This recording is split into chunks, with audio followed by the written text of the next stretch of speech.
Welcome to Amazing Indiana Music Stories.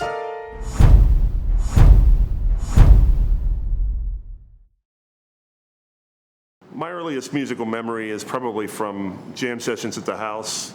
My dad being a professional musician, Steve Allee, one of the great pianists here in town, would regularly have guys over to the house, and they would jam and play. So that's probably one of the first ones. I remember going to gigs with the big band, places like Holiday Park and the Art Museum. And then maybe a little later on, then obviously started in school and whatnot and kind of got into things that way. I started playing a musical instrument probably in fifth grade. School 70 band, Mr. Hungerford. Started out on drums, did a year of drums, and then kind of the trumpets in front of me kind of lured me in a little bit more. So switched to trumpet in sixth grade. And yeah, as far as pressure to play an instrument or keep up with an instrument, I never really felt any pressure per se. I mean, there are always people around to be supportive. I was inspired by a lot of different people, but it was never like you're going to practice the piano. I mean, regretfully, I wish I would have played the piano more. I wish that, instead of going to play soccer or baseball or whatever I was doing outside, I did learn the piano a little bit more. It would have been very helpful and, and easier on the chops. So, What were the first records that you were drawn to really get into jazz music? Yeah, as far as recordings and hearing the music, my dad says when I was 2 or something like that, I would take the Cannonball Adderley records and smear them all over the kitchen floor. Yeah, I'm sure he's got a better recollection of that than I do at that age. But Cannonball was a guy that, man, I really dug that at a real early age. I'm not sure that I was really quote unquote into jazz or anything like that. It was just that sound was something that really did it for me. As I got playing, people like Maynard Ferguson, Chuck Mangione was real big then, Herb Alpert was real big then. I actually didn't get into kind of more of the classics, the Lee Morgans and the Freddie Hubbards until a little bit later.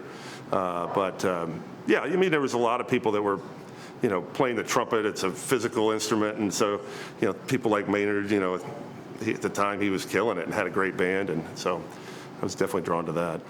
What else would you like to accomplish, I guess not only as a music lover, but a curator of a scene here in a major city in the country? What else do you think you have left to do or would like to do?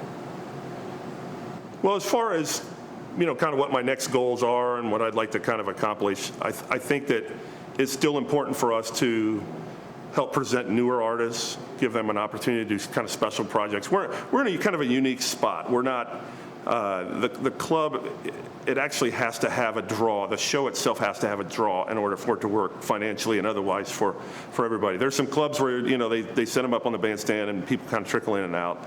It's not really like that here. So I think, it's up to us to keep trying to think of creative ideas to incorporate not only new artists, but to present, established artists in a different light to grab new audiences and things like that. As it pertains to maybe my role with the Jazz Foundation and Indie Jazz Fest, we try to do exactly that. We're, the lineup this year is really geared towards trying to get a younger audience in and introduce them to the music, while at the same time keeping the audience that we have and hopefully also presenting some new stuff to them and piquing their curiosity. There are a couple other projects we're working on. We're working on a virtual museum that we have a Hall of Fame. We're trying to do a better job of making sure that we're documenting what these artists are about, and why they're important. It's one thing to put them and say they're in the Hall of Fame, but we need to do a better job of making sure that why we put them in the Hall of Fame. And, time will get by quick, and 5-10 years go by, it's a new set of people that are listening to the music, or some set up a new set, and they need to be informed as to, kind of where our head's at and why we're doing it and why we're passionate about it.